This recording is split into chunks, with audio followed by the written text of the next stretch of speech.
енді әметті тәшкіл болып әуес қайдады. Күлкі қалай өз сәлем. Қол жүріп тұр, бизнес ұрып тұр. Мына біздің бизнеске бұл пандемия, карантин деген қызықтырмайды ғой. Енді. Жиналысып отыр, біреу, кеп тұрау, хабарласам дос, давай. Ашық кірсей.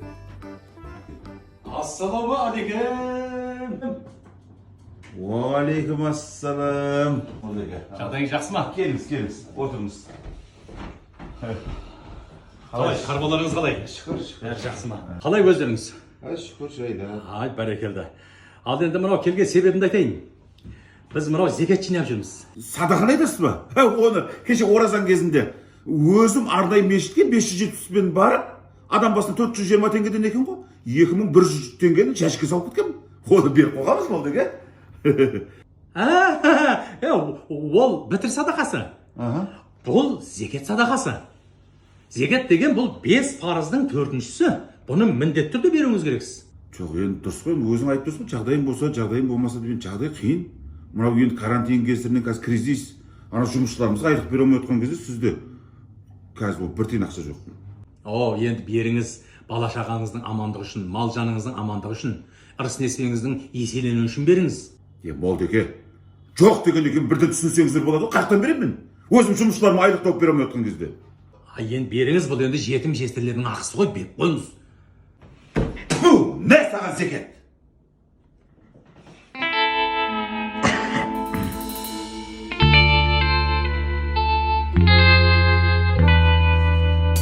Бәрекелді. Рахмет. Бұл енді маған бергеніңіз. Енді жетім жесірлерге не бересіз? Ештеңе бере алмаймын. Бересің. Иттей боп бересің. Менен басқа біреулер келеді. Сол кезде мамалап тұрып бересің. Одан да қазір бер. Жоқ, кім келмекші? Кім келсе, ол келсін, бермеймін дедім ба, бермеймін. Ертең авария болғасаң, гаи келеді, гаиге бересің. Пажар болса үйіңде, пажарныйға бересің. Үйіңе ұрлық түссе, милицияға бересің. Ауырып мұны коронавирус болсаң, дәрігерге бересің. Одан да қазір бересің. Алда кетіңіз. Лақтырмай бер. Мен үшін беріп атқан жоқсың. Әкел бар ақшаны. Бәрекелді. Қолыңыз жайыңыз. Қабыл болсын, Алла қабыл етсін. Қолыңыз жайыңыз. Батамды беріп кетейін. Амин. Алла, осы бизнесмен ағамыздың өзіңнің жолыңа бергенін еселеп қайтар. Алла, осындай жомарт байлардың елімізде көп болуын нәсіп ете көр. Амин. Рахмет, қабыл болсын. Ендігі жыл тағы келем, дайындап қойыңыз.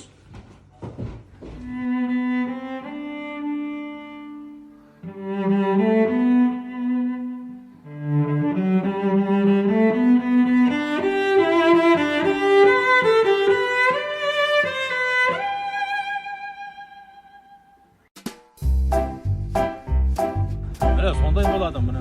Рахмет ақсақал. Осы сізбен сөйлесіп жеңілдеп қалам бар ғой. Бір жақсы сұхбат болды негізі. Ақсақал деймін да. Осы үш тұғырлы тіл дейді. Сол үш тұғырлы тіл дейтін қандай ол өзі? Үш тұғырлы тіл ма? Иә. Ол былай. Оның алғашқысы ана тілі. Одан кейін латын тілі. Одан кейін қатын тілі. Қатын тілі дейтін қандай болады? Қатын тілі деген кез келген әйелдің тілін таба білсең, жолың ашыла береді. Мысалы бір бастыққа жолыққың келе ма? Бірінші қатынның тілін табу оның. Кресло керек па? Қатынның тілін табу керек. Ойбай. Ақсақал деймін да. Үй алу керек болса не істеуің керек сонда? Үй алғың келсе, ЖКХ-ның бастығының әйелінің көңілін тапсаң, мінекей. Жер алу үшін. Жер алғың келсе, земельный комитетке барасың, соның бастығының әйеліне жаңағыдай сыйлық жасап жібересің, сонымен ісің кете береді. Бір үйге барсаң да, мысалы, жақсы тамақ ішкің келе ма, қатынның тілін тауып ал. Көрдің ба? Бұл әйелдің тілін тапсаң, әлемнің тілін табасың. Көрдің ба? Оны біліңдер.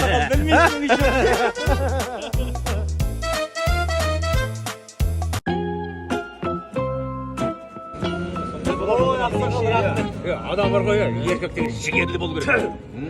Еркек намысты болу керек, жігерлі болу керек. осы ақсақал деймін да, бағанадан бері еркек деп бізге осындай айтып жатсыз ғой. Шыныңызды айтыңызшы, нағыз еркек қандай болу керек, айтыңызшы. Нағыз еркек па? Бірау сөзбен айтайын ба? Айтыңызшы. Нағыз еркек таңертең ерте тұру керек. Сағат 5-те. Түу. Сосын мұздай душты қабылдау керек. Ая. Кофені ішіп алу керек. Сөйтіп ана төсекте жатқан сүйіктісін жай ғана барып бір иіскеп сүйіп алу керек. Сөйтіп есіктен шығып, сықырлатпай, ешкімді оятып алмай. Есікті жауып, машинасында отырып өзінің үйіне қайту керек қой. Еш жаққа бұрылмай. Міне, нағыз еркектер сонда болады. Өзінің үйіне қайту керек?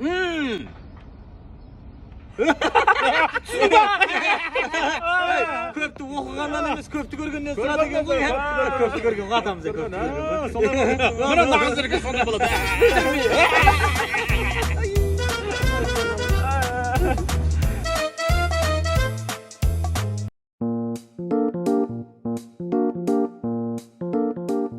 Ай, Зубайра. Ау. Анау байқап жүр, анау немере қызың бой жетіп қапты. Ол қызды енді тездетіп ұзатпайсың ба деме? Ұзатамыз теңін тапса. Теңі біздің үйде жүр ғой. А? Ана біздің балада ер жетіп үйленетін жасқа келіп отыр. Ойпырмай, қызын сұрай салса бере салатын кім деп тұрсың? Ай, жоқ, енді сұрай салғанда көресіңдер ғой. Қандай өзі балдарың? Ой, бала жақсы.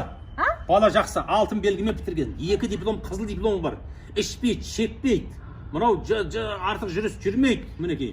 Штрафы жоқ, кредиті жоқ, сотталмаған, мал орламаған, қыз зорламаған. Қайдан табасың ондай жігітті, айтшы? Ойбай. Балаңның есі дұрыс па өзі? Не бопты? Не бопты? Әй, сотталмаса, ішпесе, шекпесе, қыздарға бармаса, қарызы болмаса, кредиті болмаса, штрафы болмаса, ол қандай бала ол? Әзілдеп отырмын, таза далбан. Өз баламды өзім білем ғой. Бере бер қызыңды, қорқпа. Нормально өмір сүріп кетеді. Өтіп кетсін деп әзілдеп айтып отқаным ғой.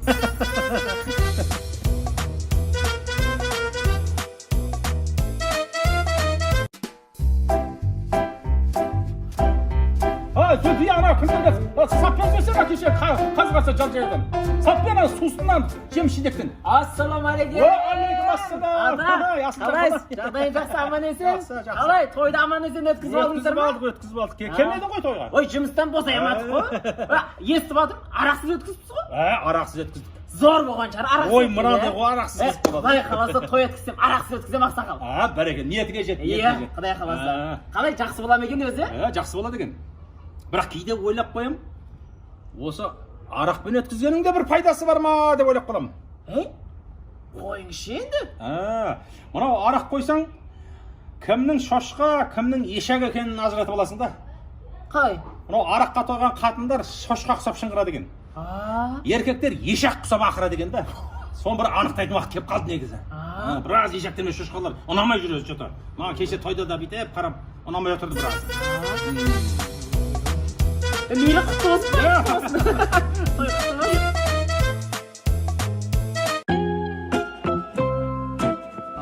Көрдің ба? Кез келген ақын мынау өлеңді алғашқы шығарғанда анасынан бастайды. Мысалы, бір ақын былай деп бастапты. Айналдым ана деген үш әріптен келемін күш алып мен. Мейірленіп маңдайымнан бір иіскесең, кетермін көкке самбап шалып кең дейді. Қараш, міне. Ақсақал деймін да, осы сізден бір нәрсе сұрайшы деймін да, кете берем. Мынау осы ана менен шеше дегеннің айырмашылығы неде? Өте дұрыс сұрақ қойдың. Шеше деп тек қана туғанды білетін әйелді айтады. Бала туғаннан басқа жұмыс жоқ. Ана деп? Ана деп, сол туған баланы саналы, сапалы, білімді, әдепті, инабатты, ибалы, иманды қылып өсірген әйелді ана деп айтады. Содан ғана біздің қазақта өш шешеңнің деп боқтайтын. Анаңның демейді ғой. Ана демейді? Өйткені ананы қастерлеген.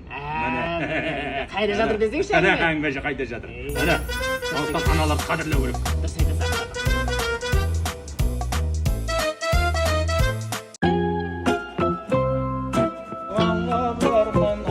Ассалаумағалейкум. Ата, қалайсыз? Жағдайың жақсы, аман есен? Қалай? Мекке Мәдинеге аман есен барып келдіңіз ба? Шүкір, Алланың амандығымен барып қайттық. Дұрыс екен. Қалай? Керемет.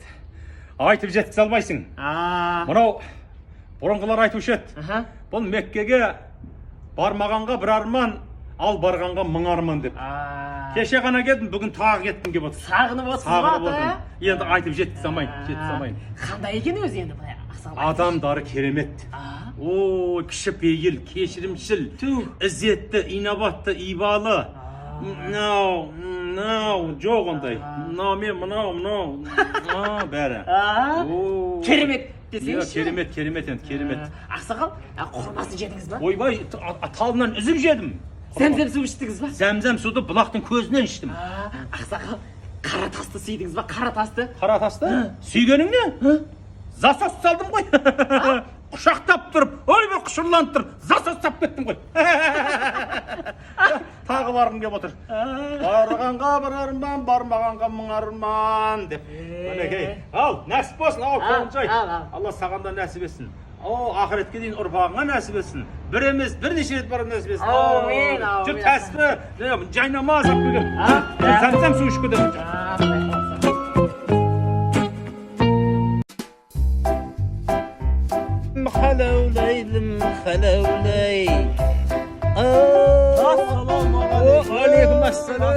Халаулай. Амансыздар ма? Жақсы. Жүріпсіңдер. Өзіңізді көріп қалып, арнайы бір сәлем беріп амандасайықшы деп келдік. Бәрекелді ал. Мына қарияға сәлем берсе өсесіңдер, өнесіңдер. Ақсақал, осы жұрттан, бүкіл жұрттан естиміз да, осы сізді жас кезінде сұмдық болған дейді ғой. Сұмдық болғанбыз, от болған ғой. Қойш. Сіз айтады ғой, ақан сері бір жасалармен бірде жүрген дейді ғой. Кім айтты? Қатар жүрген дейді ғой. Кім айтты қатарды? Естідім ғой. Өтірік. Оқ бой алда жүргім, көш бой алда. Не дейді? Ол мен жүрген жерде жүре алмайтын олар. Түйшті ол деген. Сұмдық едім ғой мен. Ой, мен ән айтқанда бар ма? Мен айтқанда дала тұнатын еді ғой. Мынау бұлбұлдардың үні өшетін. Не дейді? Анау тұрмысқа шығайын деп отқан қыздар жігітінен отказ беріп жіберген ғой. Досым естігенде. Анау қойында жатқан байынан отказ берген қатындар. Келіншектер, сондай болмай сұмдық болған мен. Оны айтасың, емізөлі бала емшектен отказ берген ғой. Мына сөйтіп бұрылып қараған ғой, мына кімнің дауысы деп. Айтпесе есі дұрыс адам емшектен отказ бере ма? Сен отказ бересің бе емшектен? Ой, жоқ ай, 40-қа кезімде отказ бермесе. Сондай болған, мен сондай әнші болған мен. Ақсақал деймін да. Табиғаттың өзі сіз тыңдап қалатындай, сонда не ән айтқансыз? Мен ба? Я люблю тебя до слез айтқам ғой мен. Бірақ әнмен шықтым ғой. Мықты болған, Не деген табиғат деймін да. Сұлулықтың әлемі ғой бұл табиғат деген. Терпила! Конвой! Дверь! Закрой дверь! Қалеке? Маргалы выколю! Қалеке? Не болды? Тыныштық па? Тыныштық, не болды? Қайдан кеп болдың? Не, сонша айқайлап отырсыз? Әкім болуға дайындалып жатырмын. Әкім болу үшін жүйені түзу, сөз айтып, халыққа уәде беріп, үйрену керек қой сондайды. Оның бәрін үйреніп алдым. Енді? Вдруг взяткамен ұсталып, түрмеге түсіп қалсам ше? Адам артын ойлап жүру керек қой, любой время. Сол ма? Дұрыс екен. Дұрыс екен. Терпила! Маргалы выколю! Твое место в парасе!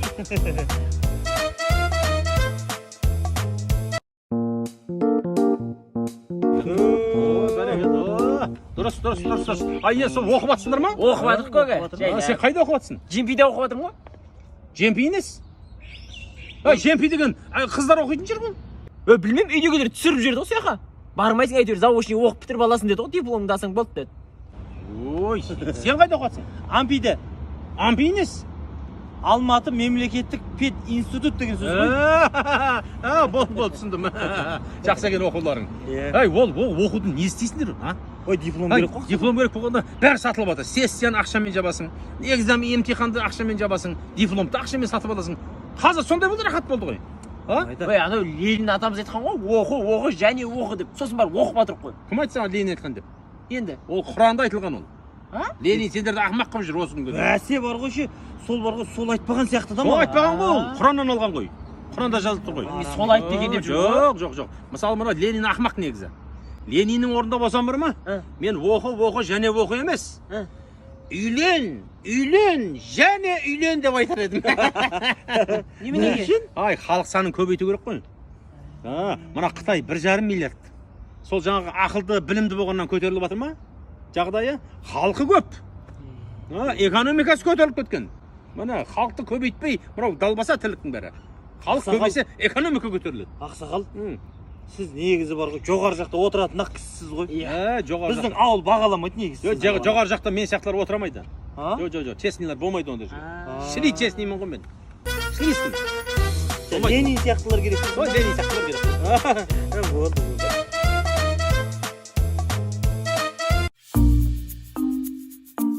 Ей, адамда деген намыс болу керек. Мынау қазақтың ұлттық болмысын қайтадан ояту керек рухымызда. Дұрыс айтасыз. Соны біліп жүріңдер. Ақсақал, осы сізден бір нәрсе сұрайыншы деп едім. Сұра. Осы қазақ болып тұрып, орысша сөйлеген күнә ме, ақсақал? По-моему, күнә емес. Атақ сөйлеп жүр ғой. На то пошло бар ғой. Аль-Фарабидің өзі 7 тіл білген ғой. Қойш? Ну, по-моему, күнә емес ол енді. Шлей күнәға жатпайды енді. Енді походу көресің ғой. Ол енді мысалы бар ғой, мысалы айтайын да, короче былай ғой. Мысалы енді мегаполис болдық қой біз. Арасында орысша қосып сөйлеу керек енді. Қойш? Алматы, Астана сияқты. Айтпесе мегаполис тап қояды ғой. Обидно болады да. Сондай ма? Че там өзің қалай? Уақытың бар ма? Нормально. Жоқ, пару рюмку пропустим. Я не против. Базары нет, пошли.